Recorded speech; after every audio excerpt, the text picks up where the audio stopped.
Okay, looks like we're good. We're good? We're good? Okay. So this is our first work session on the 26-27 budget. So before all the board members tonight, you have a 3-ring binder. So as we progress with the work sessions, another one next week and 2 others with the Board of Supervisors, you will also note behind tonight's information, there are tabs targeted with those dates. So at the next work session, we will simply bring you a folder that will be added to your binder. So you will have all of the information that you need about the budget. So tonight's meeting is simply to go over a few of the things that we've been working on to give you an idea of where we're headed. And so we'll start with the agenda, which is first. So just a review, I always start with the Code of Virginia because nothing we do really in the school system is not without some sort of constraints or laws or policies. So as you will note, the Code of Virginia simply says that there has to be an estimate of public funds needed for the public schools. Notice some of the wording is it's an estimate of public funds, and it is my duty to prepare with school board approval and submit an estimate of these public funds. So as you think about this and other places I've been, right now this is going to be the superintendent's budget. When it comes to you as a board in its final form, when you adopt it, it is then your budget. You can do anything you want to with the budget at that point. However, and here's the big however, I'm hoping that because we're having all these work sessions, that we can agree on what's going to be in the budget, what's not going to be in the budget. By the time you review it, you're okay with it, because we're going to have lots of conversations about compensation, capital improvements, all those sorts of things. When this is finally approved, we have to publish it on our website or provide hard copies for the public. And we are required, and I have this on the budget development calendar, that there will be a public hearing, and that has to be advertised 7 days before that actually comes. So I know I'm probably preaching to the crowd because you all have been through this before, but for everybody else, I just wanted to reiterate how this is all based, how we're starting this work. So here's our budget development calendar, and note that right now we're on target for the 21st. We've already missed one work session, but we're going to have one on the 28th. On the 13th of November, we'll have a joint work session with the Board of Supervisors. December 3rd is when I'm targeting kind of when the public hearing, but it doesn't have to be then. And so let me tell you why I've kind of made this a little more flexible. Because you have a new school superintendent coming, and certainly he is going to want to know what's going on in the budget. So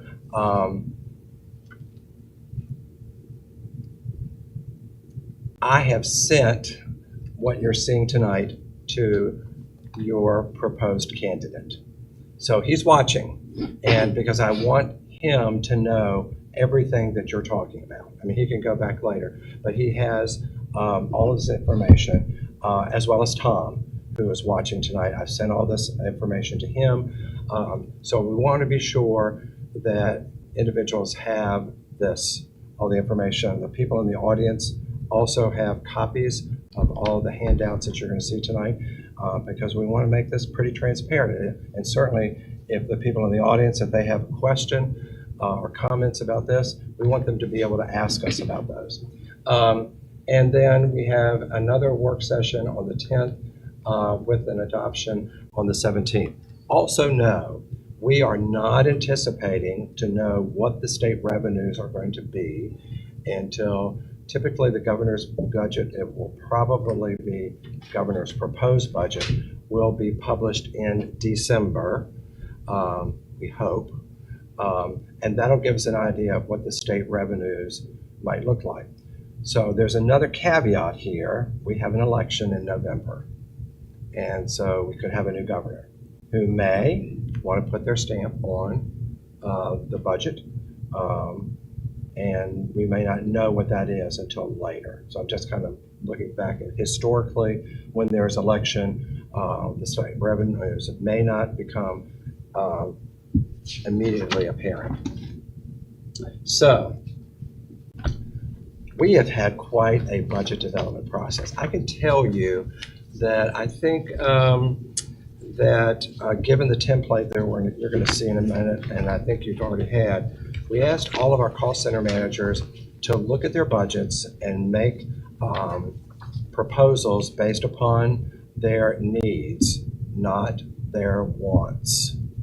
So that's a very different. So as we look at personnel in particular tonight, you're going to hear that we've developed a rubric that we could put across all of those recommendations, which technically the rubric is attached to your school improvement or your strategic plan. We did ask for personnel, materials, others, and we reviewed the enrollments with the principals because we wanted them to project. So as you look at your personnel for next year, project what your class sizes might be, because that could drive what your personnel recommendations might be. We also identified a couple of lines where we would do zero-based budget. Now what that means is we asked some of the cost center managers, all the principals by the way, for specific lines, take those lines to zero. Now you have to justify every dollar moving back up. And typically those were lines that maybe they've always gotten that money for that particular line. And we wanted to be sure that they were thinking about what their actual needs were in specific lines. And that's why we took it down to a zero-based approach. After that, we met individually with each principal and each cost center manager, bless you. And we reviewed, or they got to tell us their justifications again of why they were submitting those things to us. And then we as a senior staff met and developed the rubric, and we started going through those recommendations. So in your strategic plan, so let me say this, a budget does not have a life of its own, which means this budget has to be attached to something. It has to be a living document, and your living document right now is your strategic plan, which means, just so you know, your new school superintendent has some work to do because your strategic plan is running out. So that's coming up, and you're going to have to look at that. But I can tell you without question, most strategic plans have these goals there because these are common things that you want to see in a school system. You want all of our schools to be accredited. You want compensation for all staff to be competitive. We want our teachers credentialed. We want them highly qualified to work in the classrooms. And we want the learning environment to be safe. We want everybody to communicate effectively, and we want some community partnerships. Because we know, I'll just give you an example, the Education Endowment, which I think is a partnership. They just recently gave the school system $82,000 for teacher grants. Those have now been awarded, and we're quite excited about that. So I know this probably looks like an eye chart and an optometrist, but just let me say to you, this flow chart was developed by Kendall, who's here tonight. And let me tell you, she is masterful at doing this. So she and I talked, we all talked together, and we said, okay, I want the principals not to go from spreadsheet to spreadsheet to spreadsheet. I want them to see it all. So as they're plugging something in, they also can see the justification. They can see all of that on a page. So this is actually on a legal size page that she developed. So the top, we actually had to code it for them because, you know, sometimes educators can't follow directions. So this is section 1, then they moved to section 2, then 3, and so on until they got down to the end. But it has everything on the page. This is how it came into us. So we have all of these, and I'll just stop there because Kendall's going to take it from there. I do want to walk you through. Section 1 is their personnel requests at the very top in ranking order 1 through 4, 1 being their highest priority and their biggest need at this point. Then you go to the second part of that, and we go into facilities and other, which we will meet about those needs and requests at the 28th meeting. Then we go into the green section at the very bottom on the left-hand side. It goes through our enrollment trends. So we are projecting 5 years back, and then what are we looking at for this current school year and moving those students through our grade levels to make sure we have our needs for personnel, especially when it comes to elementary with larger class sizes. And then at the very top on the right-hand side, that is their non-labor budget, and they had to identify their proposals of what are we requesting for next school year. And then we identified what accounts are we going to go through zero-based budgeting, and that's at the lower right-hand corner.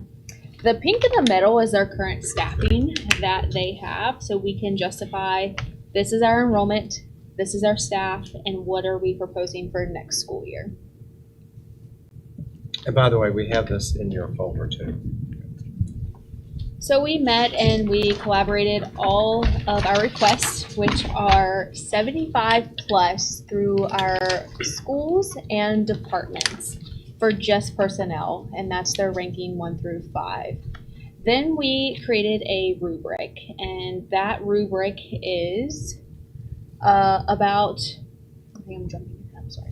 It's a rubric that will determine their impact on their direct instructional support. I think it's right here.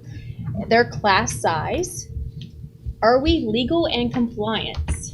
What is our SOQ requirements when it comes to our required staff, safety, and compliance with testing and accreditation?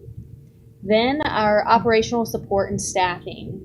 That is our non-instructional staff members, just to make sure we have our technology support, ensuring safety, and effective learning environments.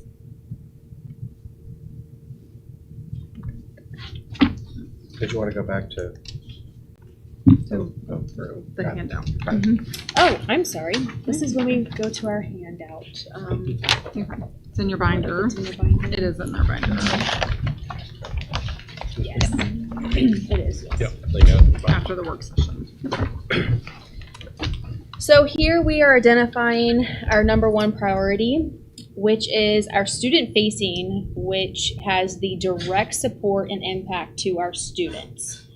We are requesting for our school year of 26-27 a 5th grade teacher at E. Wilson Morrison, a 3rd grade teacher at A.S. Rhodes, which are due to our enrollment increasing. Our class sizes are increasing for that projection for next year.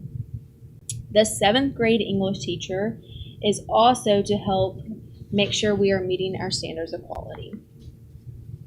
3 special ed teachers are being requested to support LFK, A.S. Rhodes, and Rusty Jeffries.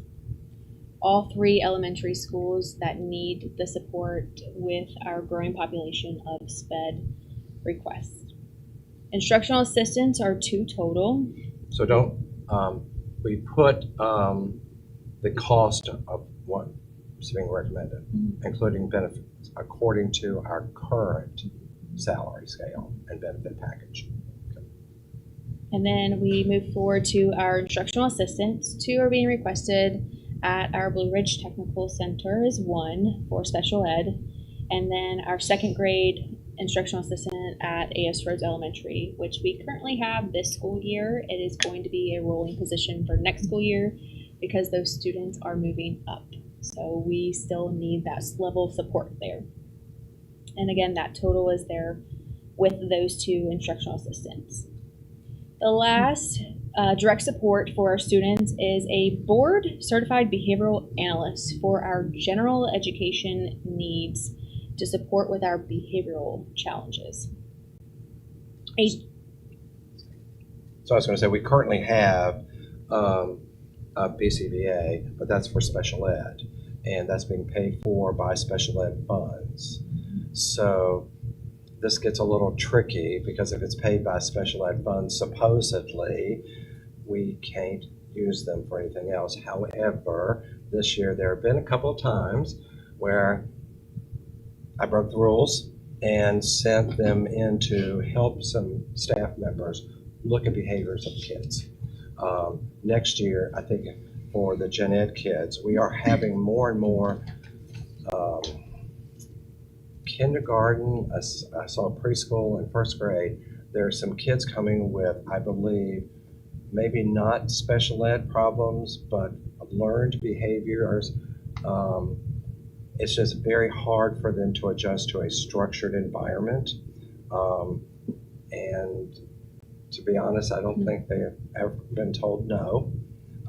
So we're kind of working through that now with them. But I think this kind of support with teachers will help them do a functional behavioral analysis, which we typically do with the school to help them control those behaviors. And then can I do translator? Absolutely. Okay. So right now, the receptionist at the school board office is a full-time position, but she also is a translator, and that carries with it a $10,000 stipend to do translation. So when she goes to do translation, we have to provide a substitute for the receptionist area to do whatever's being done there. In separating this, we're finding that it will save us money in the long run because the receptionist will do the receptionist job, and then schools will have access to a translator at any point with no other responsibilities. And we've kind of monitored the receptionist and how she does the translation and when she does it. There's a lot that happens in the beginning because she is translating the Code of Student Conduct. She's translating lots of documents for our Hispanic community. We want that to continue, but she's having to work overtime and doing a lot of other things, and sometimes just the receptionist job is not getting done. And I don't want to say that in a mean way. I look at the receptionist job. That is that's the voice of Warren County Schools. That is the first time somebody interacts with Warren County Schools. And I just want that to be so positive when people come in and do that and not distracted by other things that are going on. Sorry. Under each section, though, we base this off of our current salary scale and our current benefits as well. So as we talk through these numbers will change depending upon our raise for next year or increases to our benefits and so forth. So we're going to move on to section 2, which goes into our administrative and operational roles. 9 positions requested total to focus on our leadership and support. So we are requesting for a building principal for non-traditional services, which is currently in effect with an interim principal. 2 dean positions for our Blue Ridge Technical Center and Leslie Fox Kaiser, just to add support there. So just let me add a few pieces on that. At the Blue Ridge Technical School, there is a lead teacher with an administrative endorsement that fills in when Vince is not there. But sometimes she's teaching her classes. I mean, she's doing a real job. So this would add support to that. At Leslie Fox Kaiser, which is almost the same size as E. Wilson Morrison, they have some specific challenges with behavior this year. So I've taken the dean at E. Wilson Morrison and temporarily placed it at Leslie Fox Kaiser to assist the administrators there to get things controlled, if you will. And I've done so on a temporary basis. Because I will tell you, the administration at E. Wilson Morrison hated to lose a dean, even for 60 days, which was our agreement. So I am probably going to find some money to advertise and bring a dean forward this year for LFK. And then I want it supported next year in the budget. They're similar sizes, and I'm just thinking a dean really helps the administrators there do their jobs. What I mean by that, we want instruction to be the focus. I don't want discipline to be the focus. And sometimes that discipline trumps what's going on in the classroom. A history curriculum coordinator is also requested to help support the history needs, which are changing. They changed this year as well, so we are adapting to those changes and making sure that we are meeting those needs. However, this individual is split. So we want to just focus solely on our history there with that curriculum coordinator. We're going to move on to our technical and HR. The HR generalist recruiter is to focus on staffing, retention, and talent acquisition, along with our records keeping as well. A systems technician for technology to support our cybersecurity needs, which are growing. As our technology grows, that is also growing as well.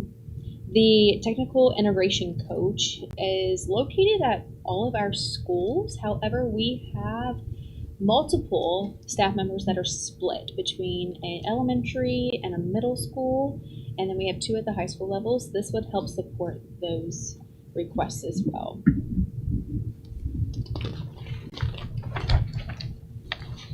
We're moving on to our facilities and part-time.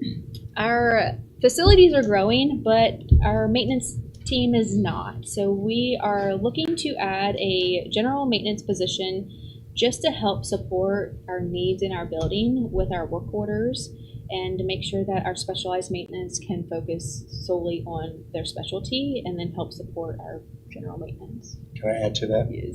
So, we have some master electricians and HVAC and all those sorts of people.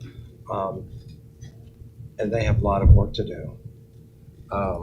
But they get a lot of work orders to change light bulbs, to change furnace filters, which a general maintenance person could just do and free up them to handle the major things. And that's why you're seeing that here, because we see a value in having a generalist being in the maintenance department so the specialists can go do their jobs.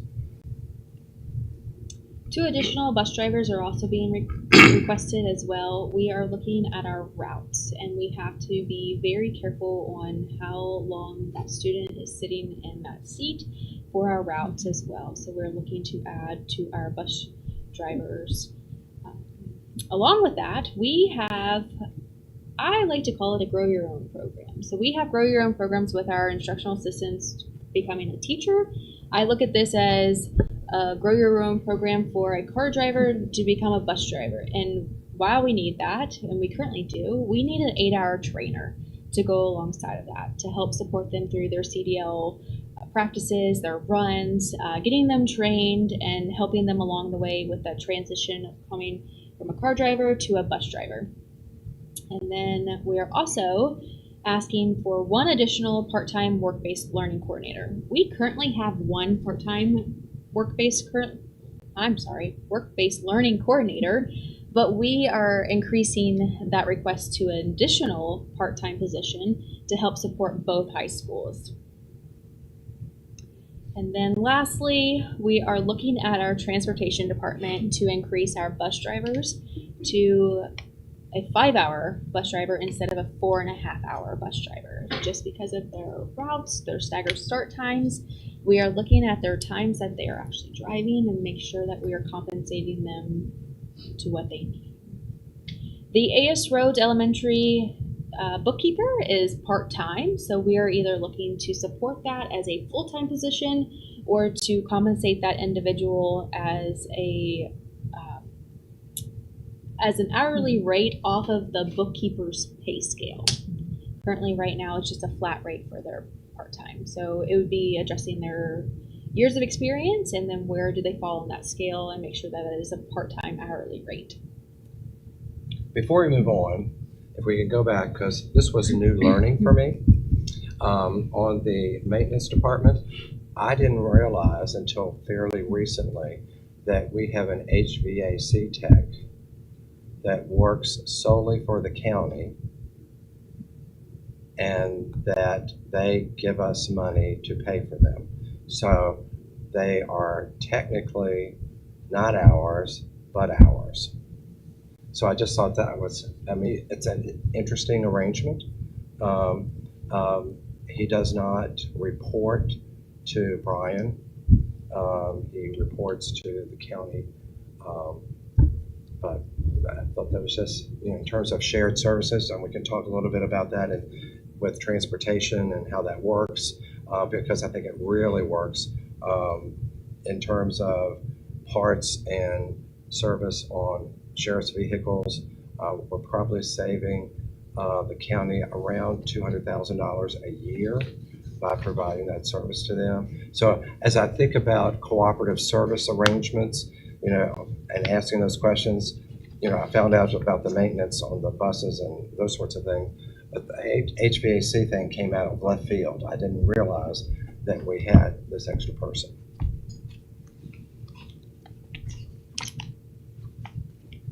I would also like to review our year-to-date comparisons at the bottom and highlight our positives. So after our request from last year, we were able to implement a Skyline High School ag teacher, a division-wide nursing coordinator, a software specialist transitioning to a technician adjustment on their salary scale, a dean of students going to a principal adjustment as well, and then an aligned school counselor coordinator stipend.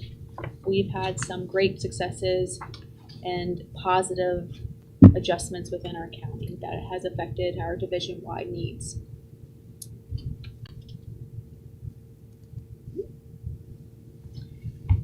Class size, happy days are here again. So, there are state requirements in the state code only for kindergarten and the English classes, middle and high schools. Okay, that's the only place in the code that a teacher's aide is actually mentioned. When a kindergarten class size gets to a certain point, you've got to add an aide. So I put here's some topics for discussion. Probably not this year, but something to put in the back of your minds to think about long term.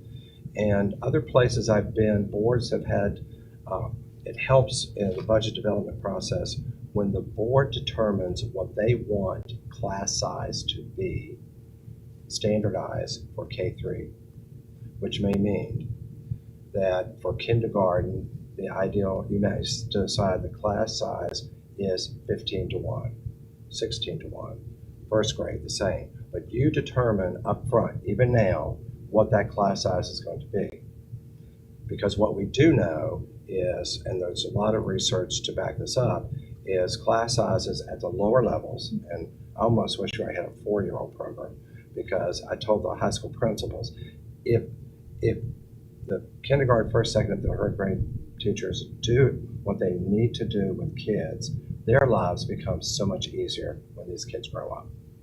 Because they've got the skills that they really need because they've had the time and to do that. So here's the big drawback: space. So anytime you limit class size, then it becomes an issue with space. So that could be a discussion about learning cottages, learning villas, whatever you call trailers. A trailer is a trailer is a trailer. But at the same time, looking at class size in a very different way could help you in the long run. So I just put that there just to kind of think about. So the next page in your binder with white on one side and orange on the other, I had a thought to myself. I thought, because Dr. Costner and I, mainly Dr. Costner, every year zone transfers at the beginning of the year are I've never experienced anything like it in my life, but it is a process that the board has endorsed. And so I thought, well, I wonder if we took all the zone transfers and we put them back in the schools from whence they came, what would class size look like? And my thought was, it would be so much better. Wrong. It is about the same. But I needed to do that to know that you provided zone transfers to our employees, and it is a benefit for them to do that. But now, the numbers are working, and that's a good thing. So I just wanted to share that with you, that we kind of looked at that, thinking there may be something, but there wasn't. So we're moving on. So just so you know what we project our student enrollment to be, we put it elementary, middle, and high. And right now our ADM, we're probably about 100 down, Rob, more, about 100 down from what this current school year budget is based upon, which will mean less state revenues. So that's something that we're watching carefully. And now, without further ado, Rest of the presentation, I think I have. So we're going to start off with our salary scales, which will be presented October 28th with the proposal of what we would like to do. But I thought it was first important to go through just a very small market study to see what our counties around us are paying, not Region 4, because that would have Loudoun and Fairfax, and that's just not realistic. I mean, people can drive there, they can drive to us, that's fine, but we just wanted to go with neighboring counties. And so what this will show you, and there's also a handout with our scales, with everybody else's scales by year of experience, and then there's just, as you flip through each page, a comparison by school. That's in one of the manila folders as you flip through your handouts. can we back up because we failed to do something? Oh, the work charts? Yeah. I thought about that. So, on one of the backside, we thought this was interesting to provide you. These are flow charts of every position in every school, so we can keep a tab on positions and full-time equivalents. Now, our charts have names on them, so we can track it. Yours, we just put up here. So what this helps us do is provides equity between buildings. So let me give you an example because we've already talked about it. There's a dean at E. Wilson Morrison. So there's not a dean at LFK. Well, that shows up on these charts because we want our schools basically to offer the same sort of services. But this is a reference document for you, but it kind of gives you an overview of how we're all put together, school by school. The other thing I think it does is we look at the number of kids by grade in each school, because it also looked at class size, but this is kind of a culminating document. We can drill down to school, and then we can look wider out on the division level. So I want to be sure you knew that. Can you tell us what all the colors mean? Like, I think red is vacant, Yeah, but so like purple and we orange. the copies we have in the office that we use, we track our vacant positions, so those are red. The orange are positions that we have temporarily added this year or transferred. So for example, at Ressie Jeffries, we turned a teacher into an instructional assistant, but only for this year. And so what happens with I'll say kind of the lack of an HRIS system that we have to track these changes, it's all manual. And so we did some color coding with them as well. And the green is shared positions. So we have some 0.5 FTEs on here. We just put it, if everybody has to have a home location, so they're listed twice, but they only count towards one school.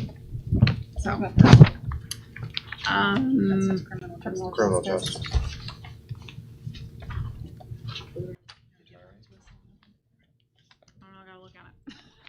trying to Or think a of purple. non-traditional, there's a teacher that's purple. Critical shortage. Thank you. It's our critical shortage positions. What does that mean?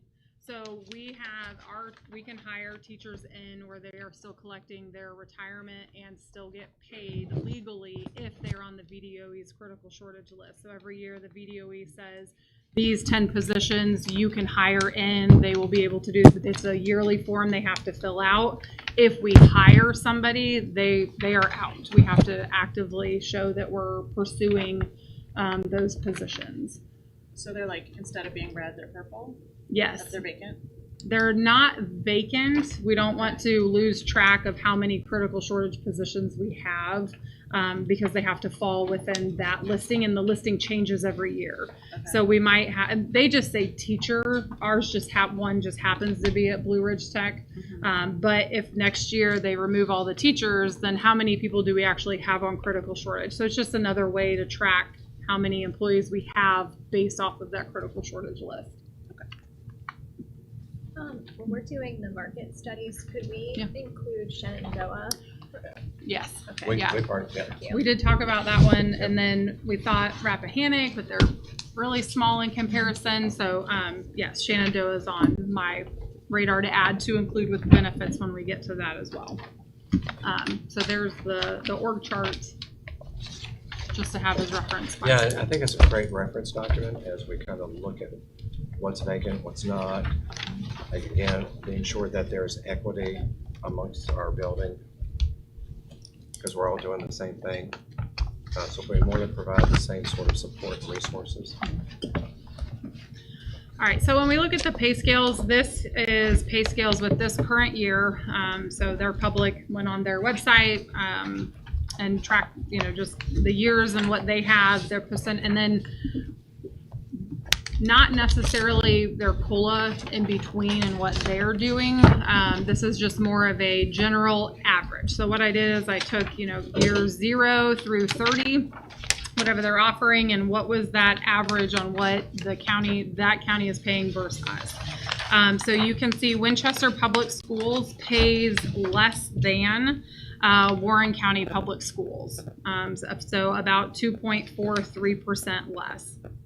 These look wrong. Winchester Public Schools, I don't know how that happened.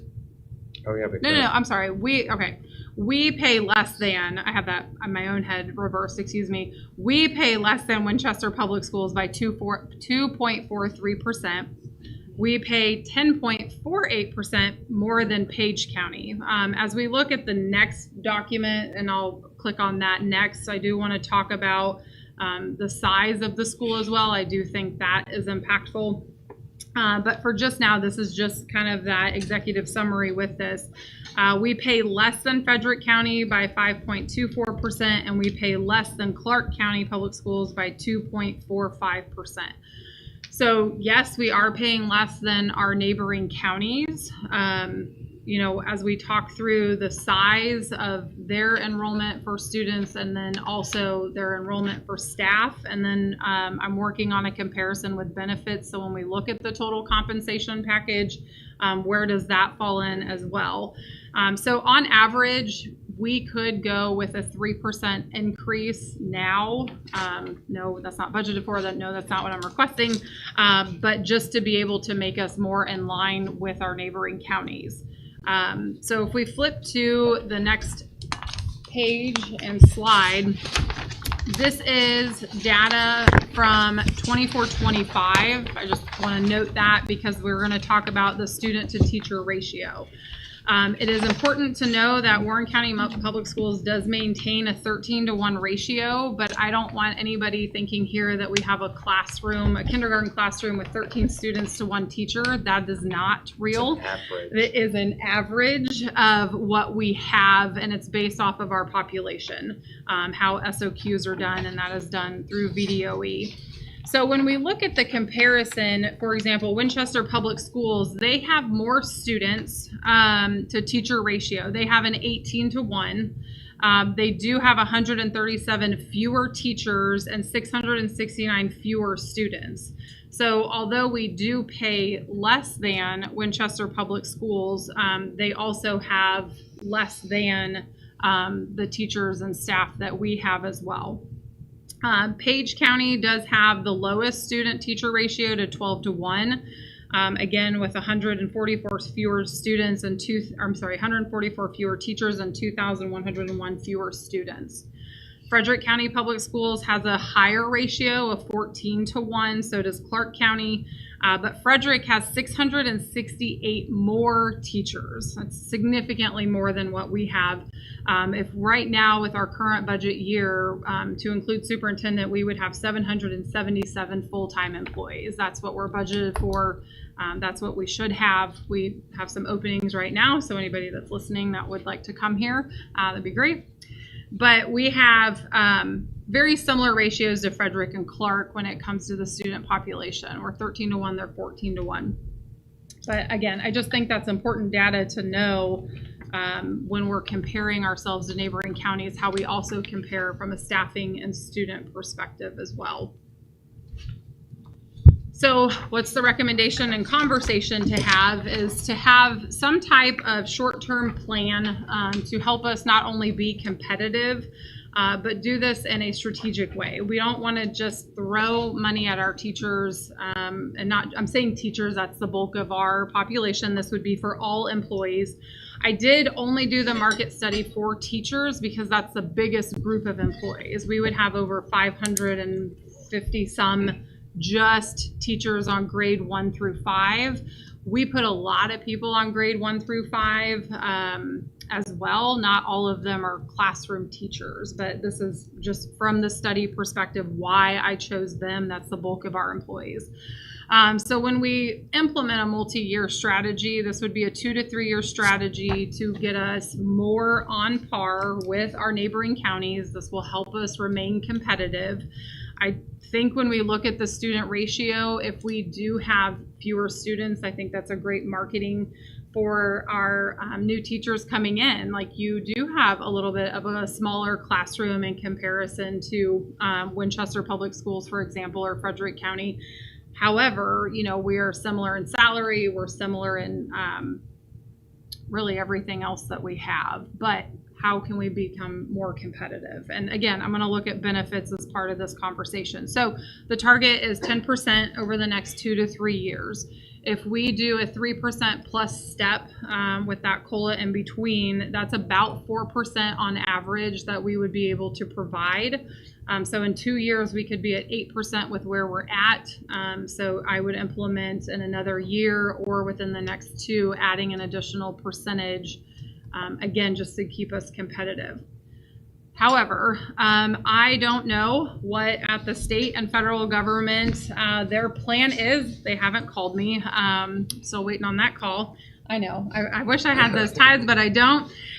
But when we talk about this, we have to, I remember coming in September and October, I'm like, our minimum wage, like we're not going to be compliant. What do we need to do? And that's something that's advertised now. We already know next year what the minimum wage is going to be, and we are compliant. We will be fine because we did raise ours to $15 per hour. However, what I thought was interesting on the government's website is the federal minimum wage in January of 26 is going to $10.59. That's fine. Our state is more than that. Since I have been in HR, I don't think I have ever seen the federal minimum wage more than the state, at least where I came from and then here in Virginia. They have already announced they will go up $4 annually from January 1st, 2027 to $14.59. We will then have to readjust some of our scales. We will not have a choice. And I think we need to have that vision of the next 2 to 3 years. How is this going to impact us fiscally, but then also for our employees to remain compliant? So we do need to have those conversations when we build this in for the scales that maybe we're not going to meet that threshold, and we need to start making those changes now so it's not one big impact when it does happen. And again, it's already announced. This isn't what I think will happen. I just don't know how it will happen or how our state will respond. We would like to talk about within this plan our deans to the administrative scale. So right now, based off years of experience, our deans get their teaching years of experience counted to be a dean. When they go to be an assistant principal, they do not. They only get the dean years. If you have, and we do, a 15 to 20 year teacher to dean, and they lose all of those years of experience and they only get the dean, maybe let's pretend they've done it for 2 years, they will make less money as an assistant principal. That's not the point. It's really not. So we need to be able to look at our administrative scales to keep them in line from what that shift looks like. So that's the why. And then a stipend adjustment, looking at our coaching staff and to, again, just remain competitiveness. Just in my conversations with people outside of the county, that are educators, I'll say, why haven't you thought of us? We have this dual, your spouse works here. And they're like, my stipends keep me here. I'm making more here because of what I'm getting compensated for. And so when we look at our salary, not just, what we're paying our employees, but what are some of these other stipends that people are getting? Are we competitive with them? Our coaches scale has not changed in over 10 years. So that's something that we do need to look at and readjust. So that will be coming on the 28th with the scales and what they'll actually look like with this plan, at least year one implemented. So let me reiterate if I can. I think it's important to point out why a planned approach for teacher salary improvement, because no system can physically bring an entire teaching staff up to where they should be in a year. But what I think, and I have seen teachers, if there's a planned approach, and if the board, this school board and the board of supervisors embrace a planned approach for compensation for teachers, a multi-year, it doesn't hold them to it, because remember, it's a plan. So anything can happen, but it does say, this is what our plan is. If anything doesn't happen, you can count on this, and this is where we want to see our teaching staff. And I think that it's not a promise, but it is a vision of where you want to go. And I think people can latch onto that a little bit more. When you do just the comparison of our salary scales, and this is in your book, what's interesting to me is, you look at our salary scale first, somebody coming out of college, it's $52,919. Winchester, it's $53,000. Frederick, $54,000. I mean, we're not talking about a lot of money, but I think if we do a planned approach, Manila. we will be there, and I think it offers a lot of hope just for people to stick around. So let me say this, because it's not very popular with my staff. So I understand when people want to go to Loudoun County.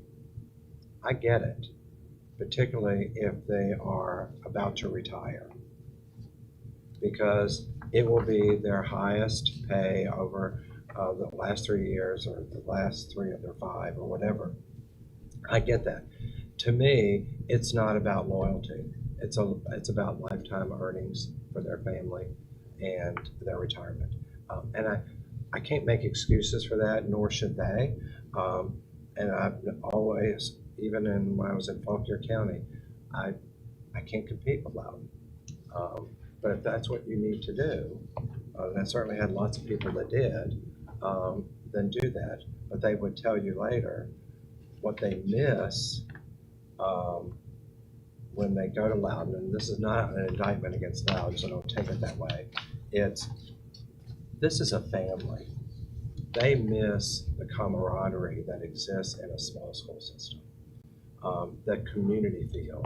Because when you're in a Loudoun and you're in an elementary school of over 1,000 kids, it's hard to be a kid and not a number. And I think of that every time I walk the halls of A.S. Rhodes, because that truly is a community school. You can stand in the hallway and see from one end to the other, and every kid feels the love that exists in that school. don't get me wrong, all of our elementary schools, there is something about having small, community-based elementary schools. I don't think that exists other places. But I do understand why people want to go from retirement. So I'm going to get on my soapbox. Oh, thank you. Yeah, thank you. Get off that All soapbox. right, we're Yeah, go moving ahead. on to benefits now. All right. Your favorite So topic. it is, but I will add Shenandoah on there just as a comparison. But like I said, you'll see the plan on what we would like to do moving forward on the scales on the 28th. All right. Oh, No, I've got it. It's a You lot of flipped this is handouts now. So this one also has a handout. So there's a few different handouts. I'm going to talk about them first if you are with us today.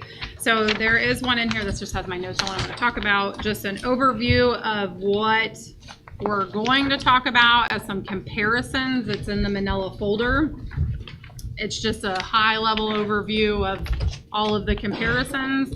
And then you will have, I think one's in the clear folder. is it in the clear folder? Thank you.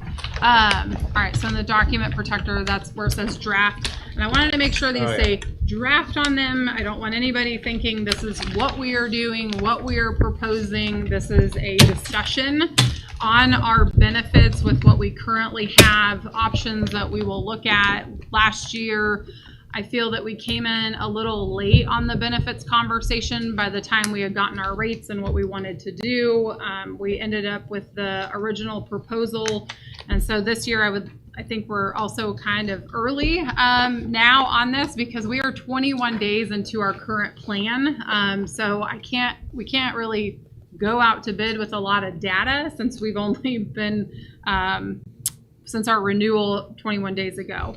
So this is just a general overview of everything that is on the pages that are inside of the workbook. Just depends on how you like to view numbers, if you will. So what I would like to first start with is the handout where it says master on the top and on the bottom it says FY26 Warren County Public School Comprehensive Benefit Overview. So the master copy for the comprehensive and preventative is what we currently have with our current rates and our current enrollments. Our enrollments, our memberships are going to change. As somebody turns 26 in a day, they are eligible for enrollment with us. Somebody has a baby, so these are going to be living numbers. This is just where we are now. All right, so a little bit of background. We have been with the local choice. We call them TLC. We have been with them since the renewal of 2022. There was, prior to me, we had been with them. We had left because of the Valley Health Anthem, and then we went back. And so we went back and there was a decrease from Aetna to TLC. So since that renewal, as we talk about the next page, which says 12% increase, I would just want to walk through that and explain why. So in 2023, we had a 6.2% increase with TLC for benefits. In 2024, we had a 7.9% increase. As you see, our numbers are climbing. And we had that because we had $733,000 in claims above our $150,000 pool, our pooling limit. So the pooling limit is what keeps us from, we don't get penalized for having high claims. And so that is kind of shared throughout TLC because I don't want to complicate what TLC is, but TLC, if you think of self-funded, which we'll talk about a little bit more, it's all shared. Everything is shared. So if we go over our pooling amount, we're not being penalized, but we do have a higher increase because of the claims. We offer employees benefits so they can take care of themselves. I don't want to make it sound like don't turn in claims because it impacts us. Please, I don't want that to be there at all. But we are responsible for that first $150,000. After that, that's when we will start to have those increases because of the claims is what it is. In 2025, as we know, we had a 10.1% increase. We had $1.5 million in claims over that 150,000 pooling. So although we can't say what our increase will be, 21 days in, so we have no idea what that will be. We will not have those numbers until February at all. So we're going to talk through some options with TLC. First, we're going to then talk about self-insurance, and we're going to talk about the county and do some comparisons. But I want you to know, as part of this discussion, I'm not making a proposal on what we should do because I don't feel that we have the data to say this is my recommendation. I do want the conversation to be, we don't like this option. What about this option? And so that way we can kind of work on some stuff behind the scenes as we continue to get more data to be able to present these numbers and options for you. So I am predicting a 12% increase for next year. And my prediction is only because we have seen incremental increases in our claims as well. So just going off of being with TLC, I'm saying 12%. I would say on average between 15 to 22 is really what people see. If you work in an organization and you got a 15%, most people just feel that that's normal because it is. If you get hit with that 35%, you're probably shopping, okay? Also last year, we did get some soft bids. TLC is not required by law to share their pharmaceutical data. A lot of our benefits and how they are quoted to us is based off of our pharmaceuticals. We don't get that data. We can't share that data. They don't have to, and they don't, because that's also a good way to retain their customers. So by not having that information, it's hard for other, like, your Aetnas, United Health, Anthems to quote us. Well, Anthem did last year, and they said 35% if you go Anthem direct. So fully insured through Anthem, we're like, and this is why we're staying with our 10% increase with TLC. We made a very good choice, obviously. However, this year we do want to go out to bid. We actually want to go out to bid. I want to bring McGriff back in. I have a contract with them. They worked with us before. They are over the county's program with TLC. So as we talk about what would, as a potential, and I've met with Ms. Dar already, so it's not a surprise, what would consolidating benefits look like for the county and the school? They oversee them, so they just seem like a good mutual party. I've worked with them in the past and have McGriff in general, not just them, so would like to move forward with them with the support of the superintendent.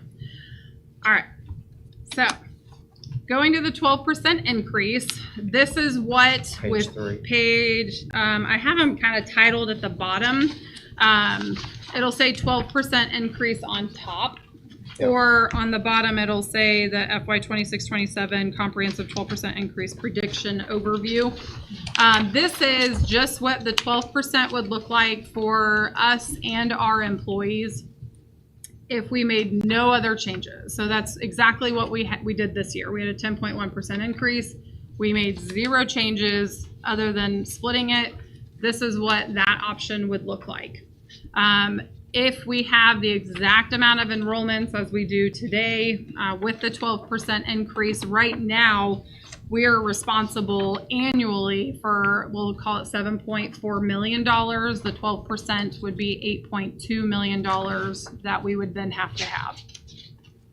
So you're comparing, when you look at employee only, currently it's $939. Mm-hmm. A 12% increase would be $1,029 as you count.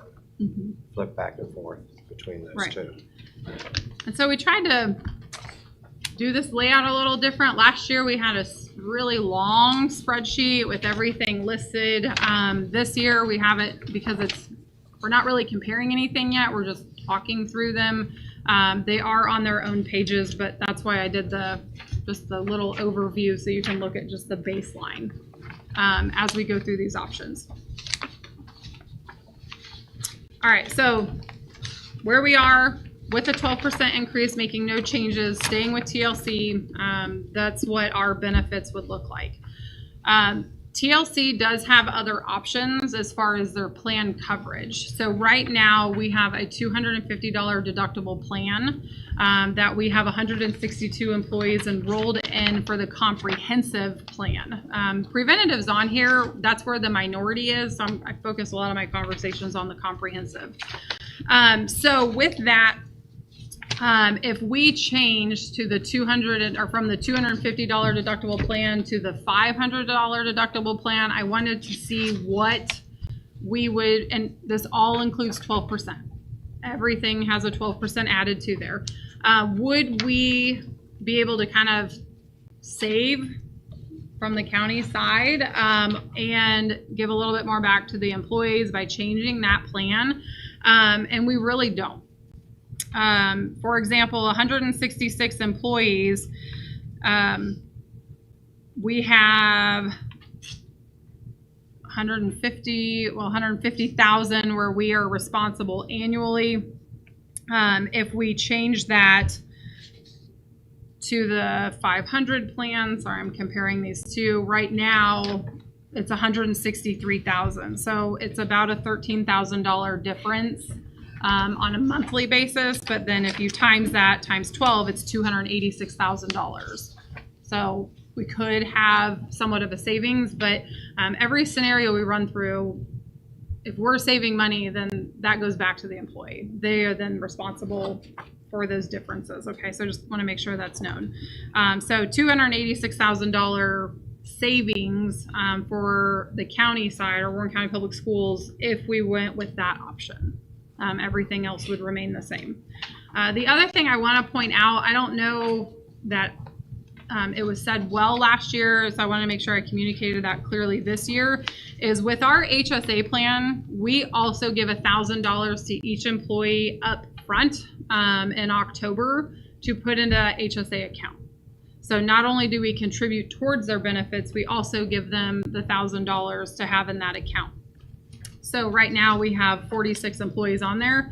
That is a $46,000 annual liability to us. And then obviously if somebody joins, we would add that $1,000. And if they leave, they keep that. That is theirs. We do not get it back.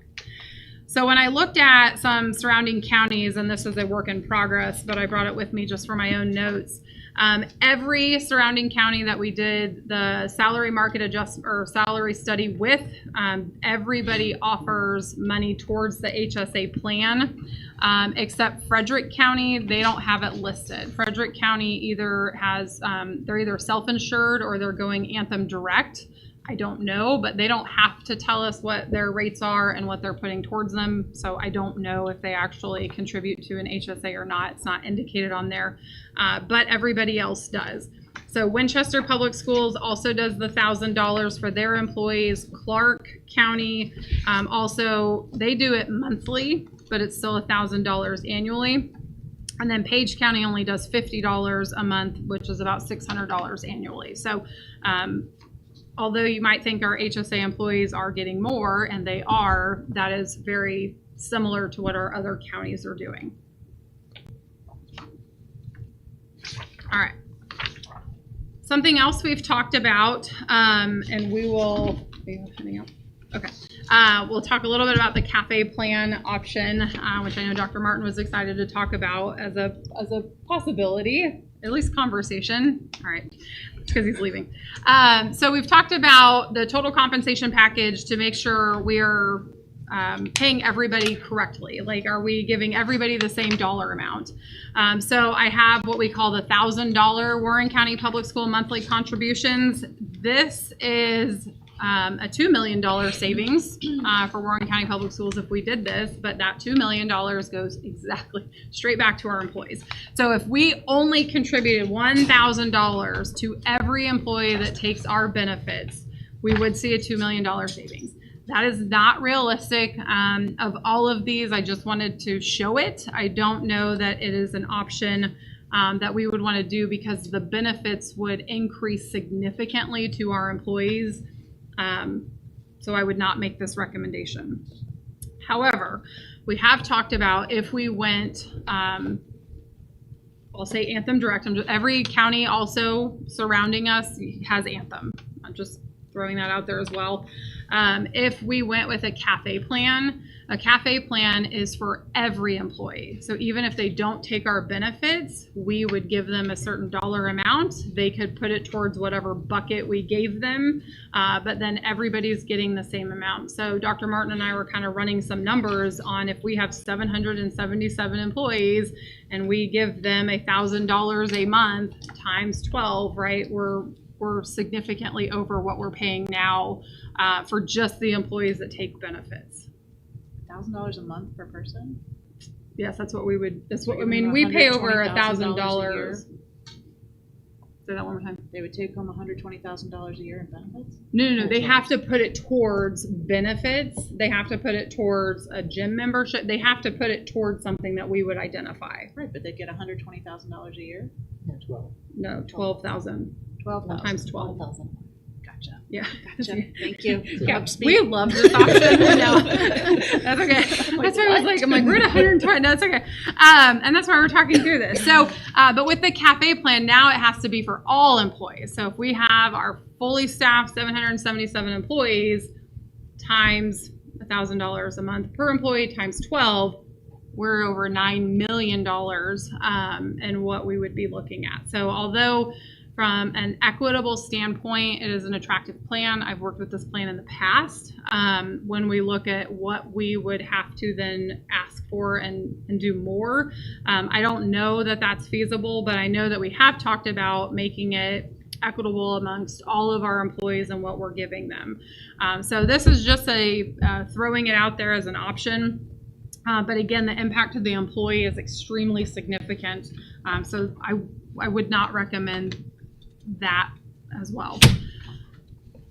All right, moving on to what I'm calling the 90, 80, 70. So we do not have at all, and if you look on, if you have your master comprehensive, the very first page in front of you, I've added a percentage covered.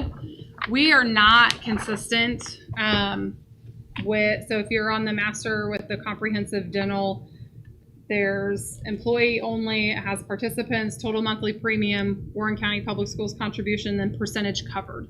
So that percentage covered is what the percentage we pay towards the benefit. So for example, an employee only, the monthly premium for the $250 deductible plan is $939. We put $172 towards our employee towards that.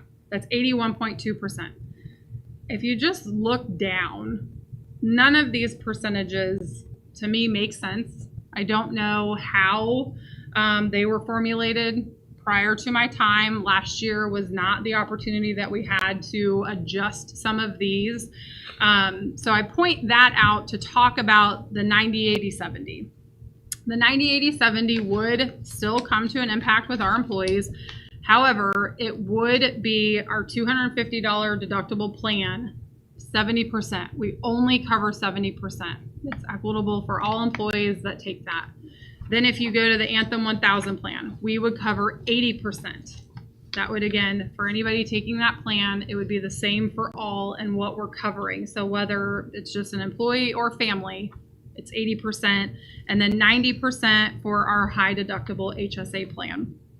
And then still including that $1,000. So this would be a step in the right direction to make these a little bit more unified.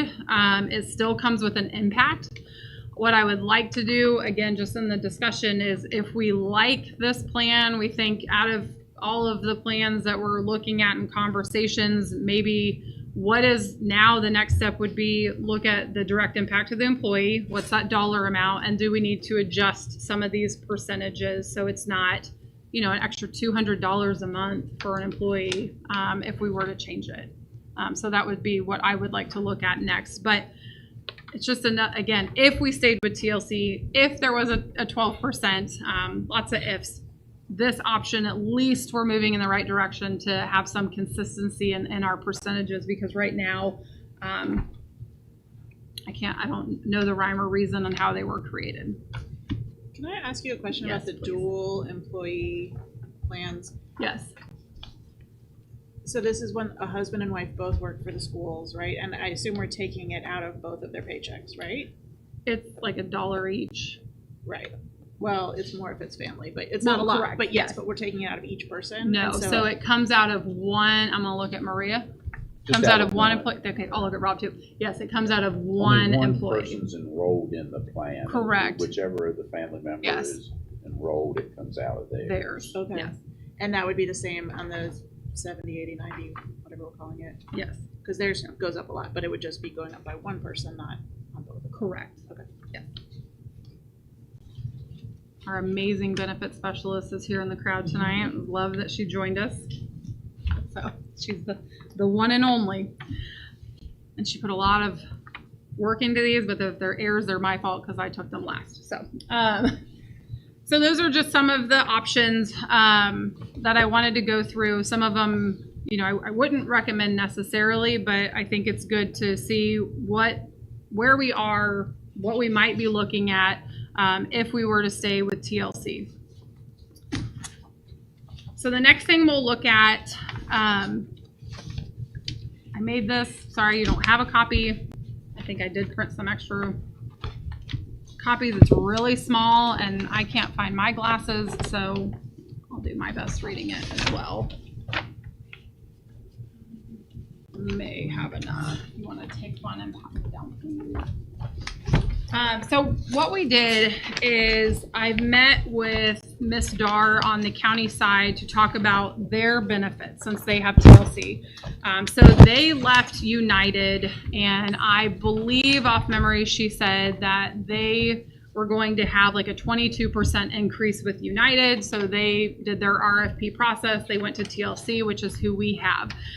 So I don't feel that her plan is to go out to bid after only being there for a year. I wouldn't recommend that, but that's up to the county. However, I looked at their benefits and what they have, because something else we had talked about last year was what's the county putting towards their benefits and what are we putting towards our employee benefits. And so we're comparing apples to oranges because we offer 3 plans with 7 tiers. They only offer 2 plans with 3 tiers. So what I did on this, the left-hand side is the county. This is their current enrollment, comprehensive only. They have 19 people on preventative. I just didn't do it. So this is currently what they're paying. They have 248 employees enrolled in their benefits, and they have about I want to say 500 employees if they were fully staffed full-time. So we have over 553 people enrolled in our benefits, and we should have 777 employees. So obviously they're paying less because they have less people enrolled. They also don't have an exact percentage between what they put towards their employee benefits. So on the left-hand side, you'll see their enrollment, what they're paying, and then on the right-hand side, I kind of tried to put in Warren County Public Schools, but with matching county monthly contributions. So for example, and I'm going to go employee only on the Anthem 250 plan because we have the same plan. An employee only, their premium is $897. Okay, ours is $939. So again, kind of apples to oranges. They have less people. It makes more sense that their premiums would be lower than ours. So if they put $806 towards their employee, and if we did the same and we put $806 towards our employee would still have to pay $133 a month, while theirs is only paying $91 a month. And the percentage difference, they are covering more, and I'm going to round and say about 4% more for that specific one. And then as you just go down, you can kind of see the difference in percentages on what they put towards versus us. For the Anthem 1000 plan, because they don't have a high deductible plan like us, I took all of our high deductible employees, rolled it into this plan. Just, best guess here, and removing the $1,000 because they don't have an HSA plan. We wouldn't either. So that would be a $46,000 savings already by not offering that plan to put the money in the HSA. So just kind of a small comparison, if you will. So what I did is I said, well, with our rates, our current rates and the annual liability with the employee contribution is $940. If we use the county monthly contribution on their plan in structure, with the annual liability employee contribution, it would be $7.251 million. And so there's only a $24,000 difference with the current on what we have to if we went with their rates and their plans for a savings for us. I've done a lot of math lately. I know what I'm saying because I've been looking at it. I just want to make sure how I'm conveying it makes sense. So on this chart, Yes. for the people who are in, excuse me, in the other 4 tiers that are not on here, did you put them in there or I they're set did. aside? I put them in you there. put where I they just- kind of fit. Yeah, they're best included. guess. Okay. So like we have, you know, our employee plus children, that would have to be a family plan. So we put them in the family bucket because they don't offer an employee plus children. They only have an employee plus one. So tried to put them in the best bucket we could for it. And that's why I said it's kind of comparing apples to oranges, but I wanted to provide some type of comparison on what percentage they're putting towards their employee benefits and what we, if we match them, what we do. But again, if you go to that master sheet with what we're currently doing, our employee only on the 250, we put 81.2% in. They put 89.8. So we're still down a good 8 to 9% from what the county is doing. But again, we have 7 tiers, they have 3. They also have a very different population. Might sound a little selfish, but I would want them to come to us since we have the majority and we have, and I am doing a survey to find out if our employees like our tiers. And we can see it by the numbers. The employee only has the most members in there. But as we look through them, you know, do we want to impact employee and children? Do we want to remove that and put them on the family plan? Like that would then increase their rates significantly as well. So it's just one of those conversations on how can we have the greatest impact with the most employees while reducing the impact to others. But there will still be an impact, I think, regardless. All right.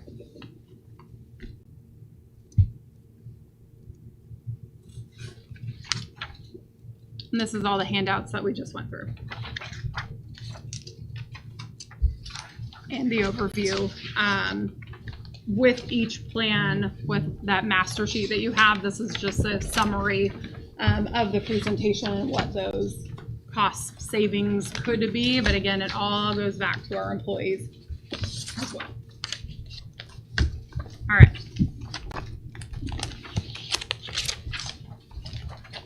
Self-insured versus fully insured. So I thought it would be good to kind of start with the definition of what those are, just for everybody to understand what that means.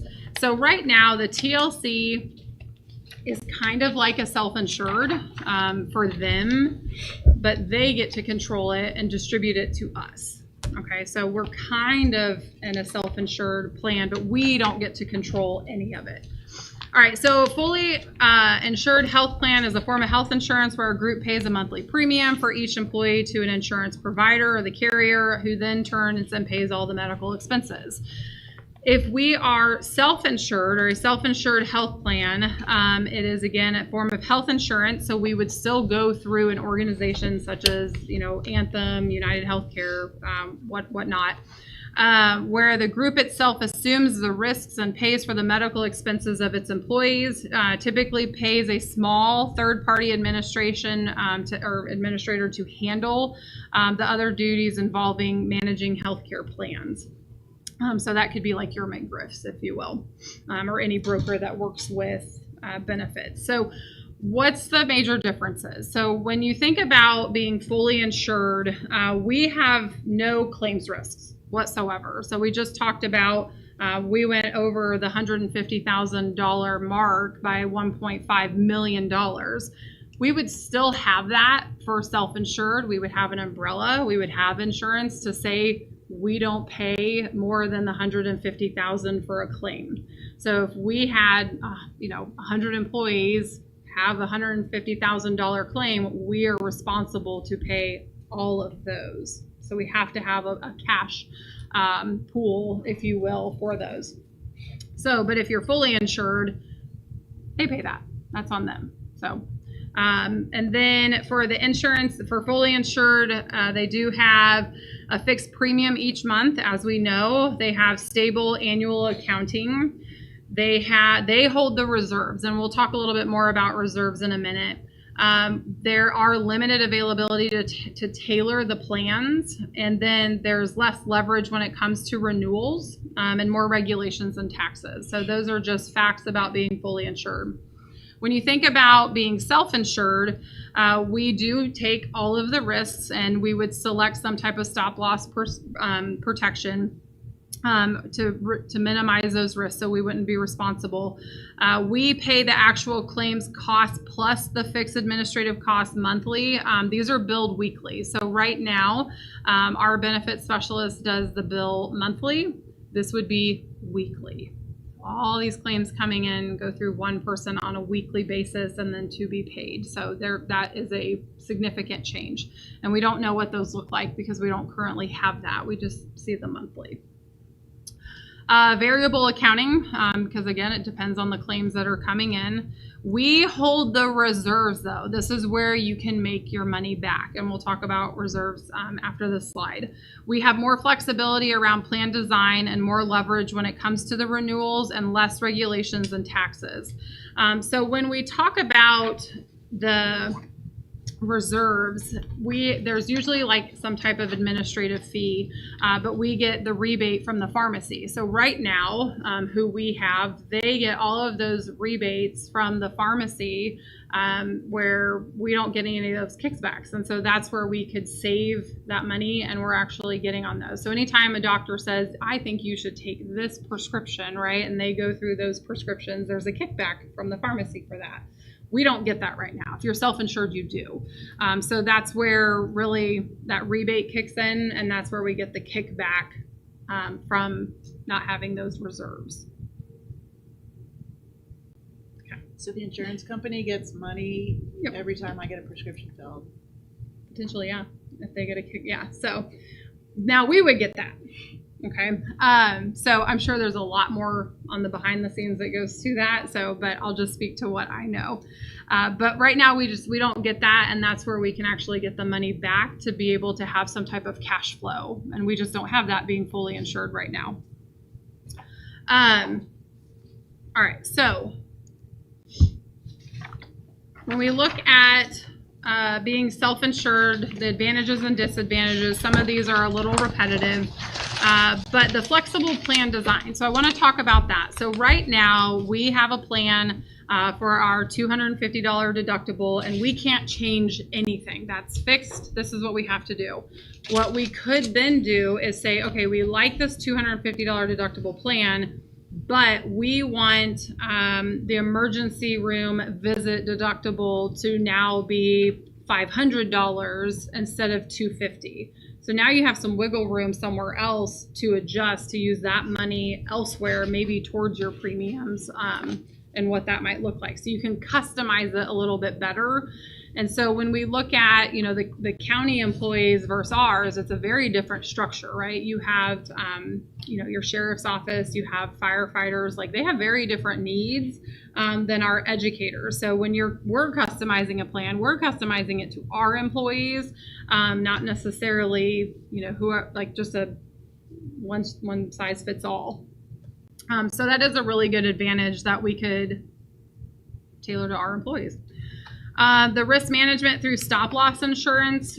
So this would be just the risk threshold and the limit amount lost in the total for individual claims.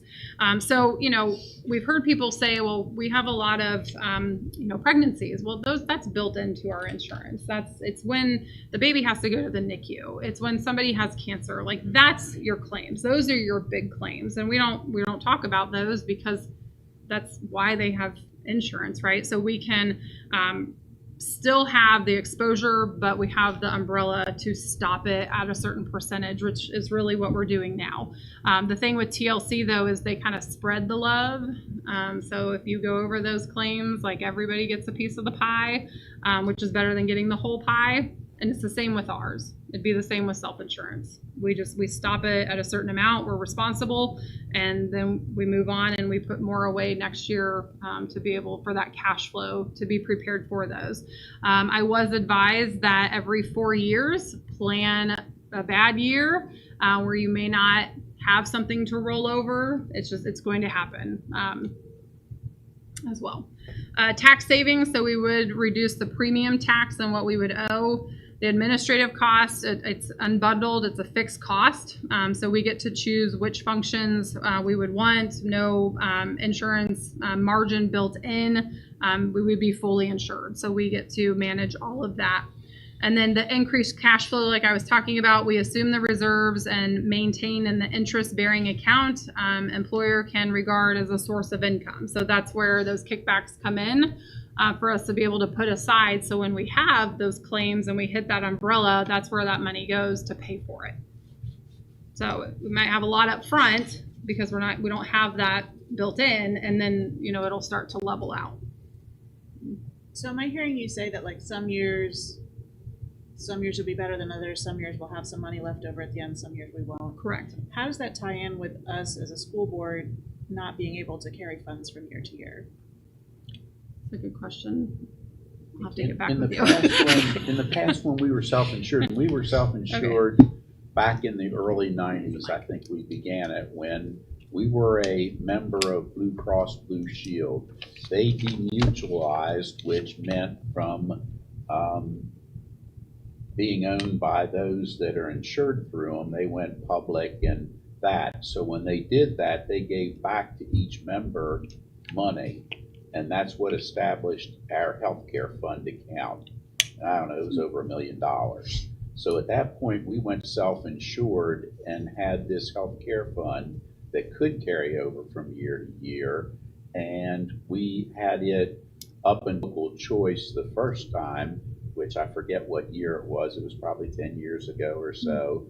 And at that point, we used the money in the healthcare fund to help absorb increases over the next few years so that it would take some of the peaks and valleys out. Well, we've depleted that fund, so that fund is gone. But I guess the thing is, we can set up a healthcare fund, and the county had one too. They were self-insured a number of years ago, and we can carry that over. But it takes money to, that seed money to put in there, Right. Or money to build it up over time, so that when you hit those years where you exceed what your expected claims are and you haven't put enough money aside, you've got to come up with it somewhere at the end of the year. And that's one of the disadvantages.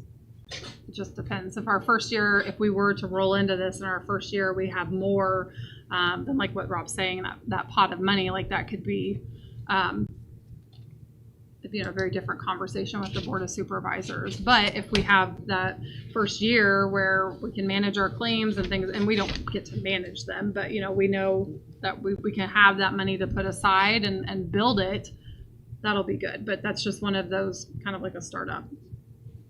And then some of the disadvantages, like we talked about, the risk for the claims. Again, we would purchase the stop loss coverage, but we're 21 days in. I have no idea what our claims look like yet, but if we get hit with those big ones and we're paying them weekly, that will be a risk. So we're obviously responsible and liable for all of our our plans that we offer, again, hiring a third party will help us with that, which is usually a broker to help us with those compliance items. And then our claims will change month to month, season to season with the cash flow like we've talked about. And then our assets, any liability created through legal action against a plan. So hopefully having that third party with the insurance that we would be protected, but it's still a risk and worth noting. So with that, I have asked McGriff, again, who we've worked with, to see a few different things on one, what would it look like if we came with the county? Two, if we were to go out to bid, what are some of those, fully insured options that we would have? And then if we wanted to go self-insured, what would those direct quotes look like and with the insurance? So we just don't have that information now. It is not, again, it's only been 21 days since our plan. This will take a little bit of time. It will take time for full bids to come in as well. But that's the direction that I would like to move forward in, with getting more information, more outside comparatives. I mean, we're going into year 4 with TLC. I think now is a fine time to go out. We've shown that stability, but we've also shown that we're increasing on our claims. And so we'd rather look at that now. Any thoughts, questions, concerns? Can you also talk to that insurance person that from last year? So last year, unless we signed a contract with them, they wouldn't even do soft bids for us. They didn't help us out at all. So I will. So they weren't willing to put in a bid at all? Not unless we signed a full contract with them, and we weren't prepared to do that because we didn't know what direction we were going. McGriff, just because they've worked with the county and they're in the area, they were able to do that. They were also supposed to charge us last year and then ended up waiving it because they weren't happy with the results, that they didn't get a lot of the bids back. So. But when it goes out to bid, it would be open for anybody who wanted to put in a bid. Correct. Oh yeah, absolutely. Okay. I mean, that'd be your Aetnas, Anthems, United. We would do the whole bid. So you're bidding that, not the insurance agency. If we went self-insured, then yes, we would have to go and get a bid on what that would look like. So there's two parts to that. So we have going fully insured, getting those quotes and bids, and then if we went self-insured, who would that brokerage be over the account? We would have to get bids on that as well.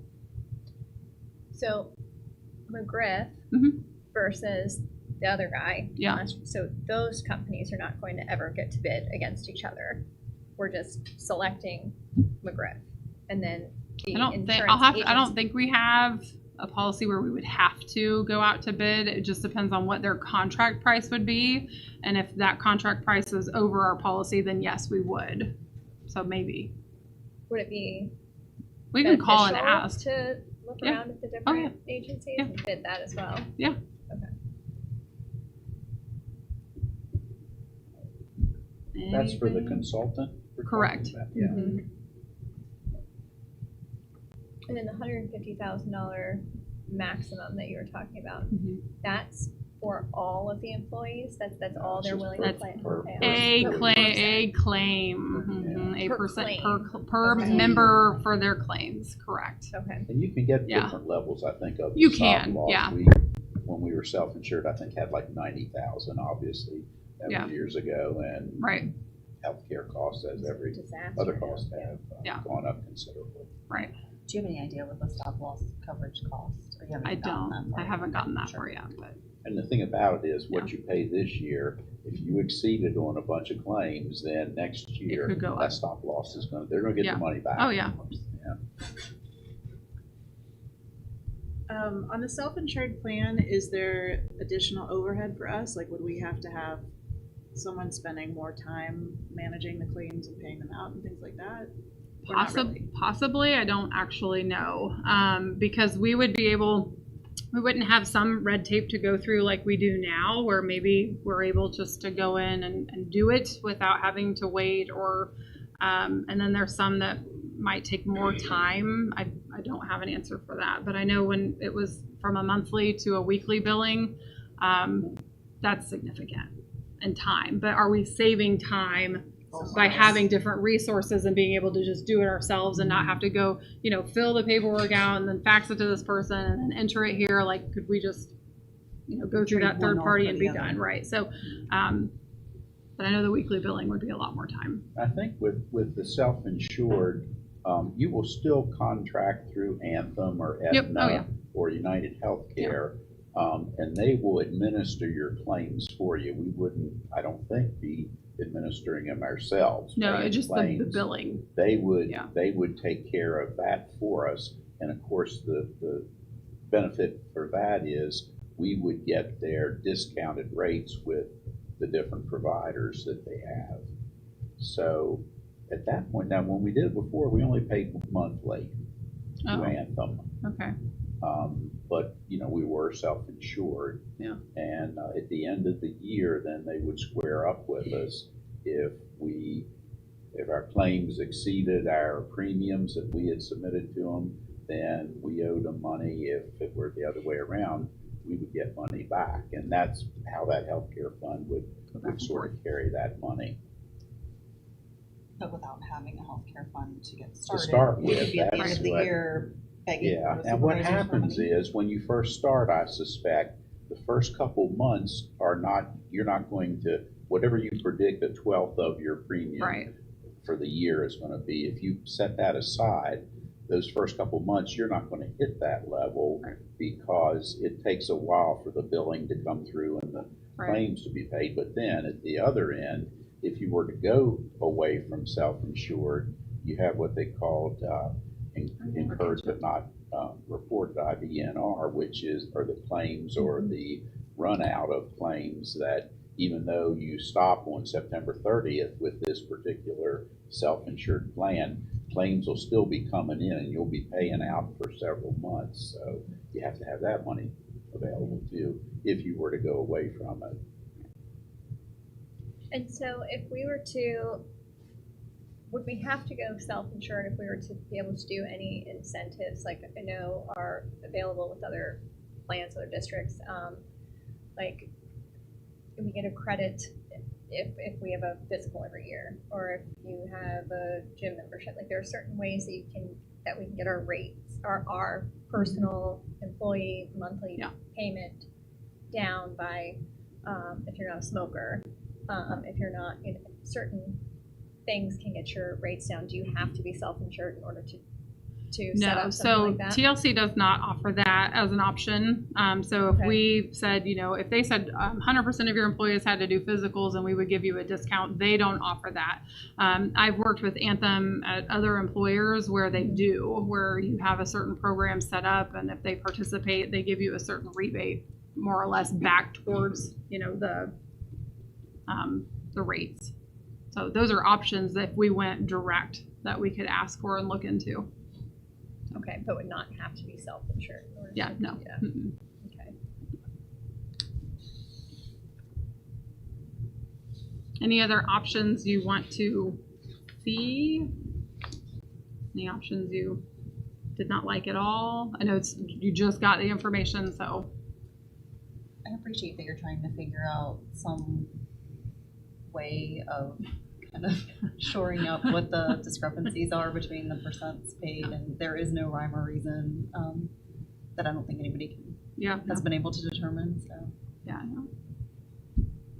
I will say from looking at the other counties nearby, there's only one county that does offer a dual employee option. They don't list it on their website though. They just said see our payroll specialist.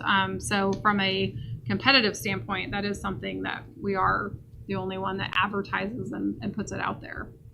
I know that's how it's been explained to me. A lot of our things have been recruitment tools, and that's how it's been shifted that way. So I guess we just need to keep in sight that. Yeah, and we have 38 currently, going off memory, I don't have it written down, I think about 38 employees because we have 19 on the plan. So I think there's about 38, 39 employees that are taking advantage of that. So it's a good chunk. All right. I know Dr. Martin's not here, but that is all we had for our presentation this evening. Good job, ladies. Good job. So we can adjourn, correct? Yes. Thank you.